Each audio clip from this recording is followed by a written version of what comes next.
तो दोस्तों अगर आपका भी एम पॉकेट एप्लीकेशन का पैसा अभी तक आपके बैंक अकाउंट के अंदर क्रेडिट नहीं हुआ है तो आप इस इशू को किस तरीके से फिक्स कर सकते हैं, कैसे आपका ये प्रॉब्लम सही होगा ताकि जो भी आपका पैसा अटका हुआ है वो आपके बैंक अकाउंट के अंदर आ जाए। यही चीज़ यहाँ पे हम इस वीडियो के अंदर जानने वाले हैं।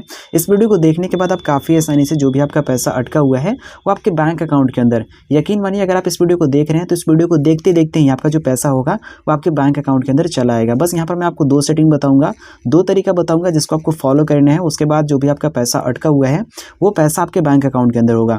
अभी दोस्तों आपके फ़ोन के अंदर क्या प्रॉब्लम आ रहा है, मतलब एम पॉकेट एप्लीकेशन के अंदर, यहाँ पर थोड़ा ये मैं आपको बता देता हूँ, ठीक है। जैसे ही दोस्तों यहाँ पे आपने एम पॉकेट एप्लीकेशन के अंदर लोन के लिए रिक्वेस्ट डाला होगा, ठीक है। जैसे यहाँ पे आप देख सकते हैं मेरा जो एम पॉकेट एप्लीकेशन के अंदर टोटल क्रेडिट लिमिट है, यहाँ पर मैं आपको पूरा लाइव टू लाइव दिखाऊंगा क्योंकि मैंने आज से 2 दिन पहले ही लोन लिया हुआ है 4000 रुपये का और अभी यहाँ मेरा लोन एक्टिव है। यहाँ पर मैं आपको दिखा देता हूँ। तो अभी आपके साथ क्या हो रहा होगा, जैसे ही दोस्तों यहाँ पे आपने एम पॉकेट एप्लीकेशन के अंदर लोन के लिए अप्लाई किया होगा और यहाँ पे आप आकर के देखते होंगे ये लोन्स वाले सेक्शन के अंदर, तो जितना भी आपने लोन लिया होगा वो लोन आपका यहाँ पे एक्टिव हो चुका होगा, ठीक है।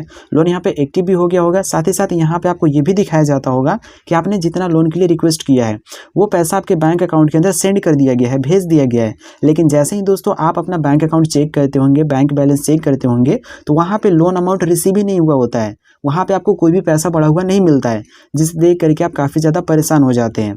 तो अगर आपके साथ भी यही सेम सिचुएशन है तो आइए चलिए जानते हैं कि किस तरीके से हमें इस इशू को सही करना है।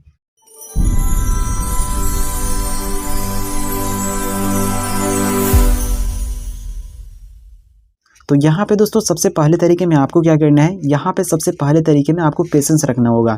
जब भी दोस्तों आप एम पॉकेट एप्लीकेशन के थ्रू लोन लेते हैं तो जितना भी आप लोन लेते हैं यहाँ पे लोन अमाउंट आपके बैंक अकाउंट के अंदर आने में कुछ समय लगता है, ठीक है। जब भी आप लोन को लेते हैं तो वहाँ पे आप अच्छे तरीके से देखिएगा, वहाँ पे नीचे लिखा हुआ होता है कि जितना भी आपने लोन अमाउंट के लिए रिक्वेस्ट किया है वो पैसा आपके बैंक अकाउंट के अंदर 60 मिनट के अंदर भेज दिया जाएगा। तो अगर दोस्तों आपके बैंक अकाउंट के अंदर पैसा नहीं आता है, मतलब जैसे ही आपका लोन अमाउंट अप्रूव हो जाता है कि आपका जो पैसा है आपके बैंक अकाउंट के अंदर भेज दिया गया है और यहाँ पे एक्टिव के अंदर भी शो करने लगता है, बट यहाँ पे 10 मिनट 15 मिनट हो जाता है फिर भी आपके बैंक अकाउंट के अंदर पैसा क्रेडिट नहीं होता है, तो यहाँ पे आपको करना क्या है, यहाँ पे आपको कम से कम तो आपको आधा घंटा वेट कर ही लेना है और मैक्सिमम होता है 1 घंटे का समय। तो यहाँ पे आपको पेशेंस रखना होगा और थोड़ा सा यहाँ पे आपको वेट कर लेना है, ठीक है।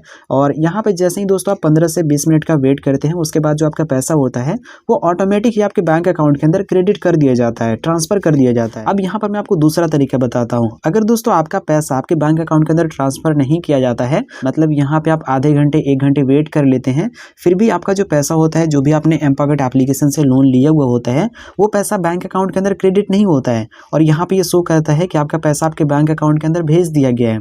तो यहाँ पे आपको ये दूसरा तरीका ट्राई करना होगा और जैसे ही दोस्तों यहाँ पे आप इस दूसरे वाले तरीके को ट्राई करते हैं उसके बाद जो भी आपका पैसा अटका हुआ होता है वो पैसा आपके बैंक अकाउंट के अंदर इंस्टेंटली ट्रांसफर कर दिया जाता है। तो यहाँ पे अगर 1 घंटा हो गया है, 1 घंटे के बाद भी आपका पैसा आपके बैंक अकाउंट के अंदर नहीं आया है तो यहाँ पे आप इस दूसरे वाले प्रोसेस को ध्यान से देखिएगा और आपको क्या करना है ये यहाँ पे आप प्रोसेस को ध्यान से समझिएगा। सिंपल यहाँ पे आपको करना क्या है, दूसरे वाले तरीके में आपको जो भी एम पॉकेट एप्लीकेशन का मेल सपोर्ट होता है, जो भी ईमेल होता है, उसके ऊपर आपको एक अच्छा सा मेल लिख करके रिपोर्ट करना होगा और उनको बताना होगा कि अभी तक जो हमारा पैसा है, जो भी हमारा लोन अमाउंट है वो हमारे बैंक अकाउंट के अंदर क्रेडिट नहीं हुआ है। ये सारा कुछ वहाँ पे आपको लिख करके बताना होगा। तो यहाँ पे आप ध्यान से देखिए कि आपको कैसे करना है, ठीक है। सबसे पहले यहीं पे आपको एक चीज़ देख लेना है, जो भी आपका लोन आईडी होगा वो यहाँ पे आपको देखने को मिल जाता है। तो सबसे पहले जो भी आपका लोन आईडी होगा उसे आप कहीं पे कॉपी पे अलग नोट कर लीजिएगा, ठीक है, क्योंकि उसको भी वहाँ पे आपको लिखना होगा। तो लोन आईडी को आपको कहाँ से देखना है, यहाँ पे आप ध्यान से देख लीजिए। लोन आईडी को देखने के लिए यहाँ पे जो लोन्स वाला सेक्शन दे रखा होगा नीचे के साइड में, यहाँ पे आपको इसी लोन्स वाले सेक्शन पे क्लिक करना है। अब जैसे ही दोस्तों यहाँ पे आप इसके ऊपर क्लिक करते हैं तो यहाँ पे आपको एक ऑप्शन मिलता है ये व्यू का, यहाँ पे आप देख सकते हैं ये वाला ऑप्शन। तो यहाँ पे ये वाला जो ऑप्शन दिया होगा बस यहाँ पे आप इसके ऊपर क्लिक करेंगे। अब जैसे ही दोस्तों यहाँ पे आप इसके ऊपर क्लिक करते हैं तो ये यहाँ पे आपके सामने कुछ इस तरीके से इंटरफेस आ जाता है एंड यहीं पे आपका जो भी लोन आईडी होता है ये यहाँ पे आपको देखने को मिल जाता है। आप यहाँ पे इसके ऊपर क्लिक करेंगे तो जो भी आपका लोन आईडी होगा ये यहाँ पे पूरा देखने को मिल जाएगा। इसे आप कहीं पे अलग कॉपी पे नोट कर लीजिएगा। इतना यहाँ से आपको देख लेना है, उसके बाद जस्ट यहाँ पे आपको पूरा का पूरा बैक हो जाना है। उसके बाद अब सिंपल आपको करना क्या है, यहाँ पे अब आपको अपने फ़ोन के अंदर जो भी जीमेल एप्लीकेशन होता है यहाँ पे अब आपको अपने फ़ोन के अंदर इस जीमेल एप्लीकेशन को ओपन करना है। इस तरीके से यहाँ पे आप अपने फ़ोन के अंदर जीमेल एप्लीकेशन को ओपन कर लेंगे। एंड जैसे ही दोस्तों यहाँ पे आप जीमेल एप्लीकेशन को ओपन करते हैं तो यहाँ पे ये कुछ इस तरीके से इंटरफेस देखने को मिल जाता है। सिंपल यहाँ आने के बाद नीचे के साइड में यहाँ पे जो कंपोज का ऑप्शन दे रखा होगा, यहाँ पे आपको इसके ऊपर क्लिक करना है।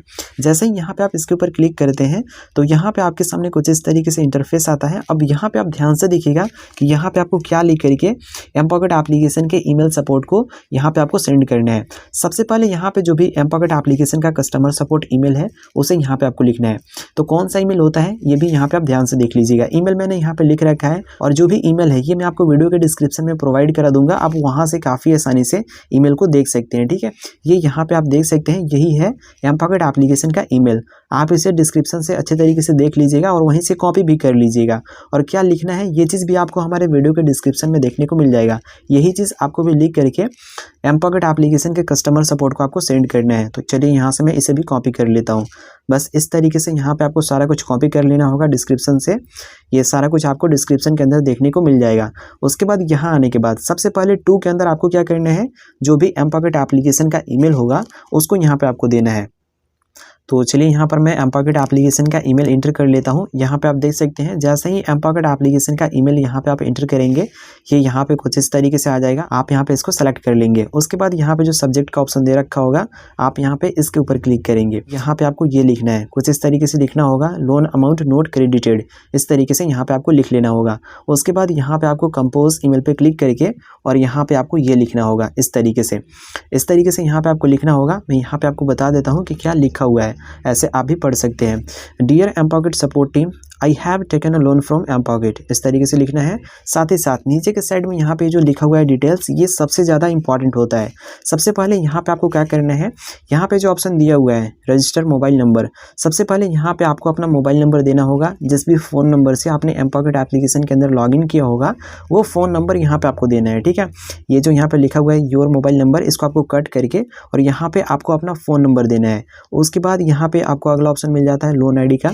तो मैंने आपको पीछे दिखाया ही था कि कौन सा लोन आईडी होता है। जो भी आपने लोन आईडी लिख के रखा होगा उसी लोन आईडी को यहाँ पे आपको देख करके अच्छे से यहाँ पे आपको एंटर कर देना है। ओके, उसके बाद अगला ऑप्शन होता है लोन अमाउंट का। अब यहाँ पे लोन अमाउंट के अंदर यहाँ पे आपको ये एंटर करना है कि आपने एमपॉकेट एप्लीकेशन के अंदर कितना लोन के लिए रिक्वेस्ट डाला था। ठीक है, जितना भी आपने लोन के लिए रिक्वेस्ट किया होगा वो लोन अमाउंट यहाँ पे आपको एंटर कर देना है। और जब आपने लोन लिया होगा उसका डेट यहाँ पे आपको एंटर कर देना है। बस यहाँ पे आपको इतना लिखना होता है और लास्ट में लिखा हुआ होता है please check and fix this issue as soon as possible, thank you. बस इस तरीके से यहाँ पे आपको लिखना होगा दोस्तों। इतना लिखने के बाद ऊपर की साइड में यहाँ पे जो ऑप्शन दे रखा होगा बस यहाँ पे आपको इसके ऊपर क्लिक करके जो भी ये मेल है एमपॉकेट एप्लीकेशन के कस्टमर सपोर्ट को आपको सेंड कर देना है।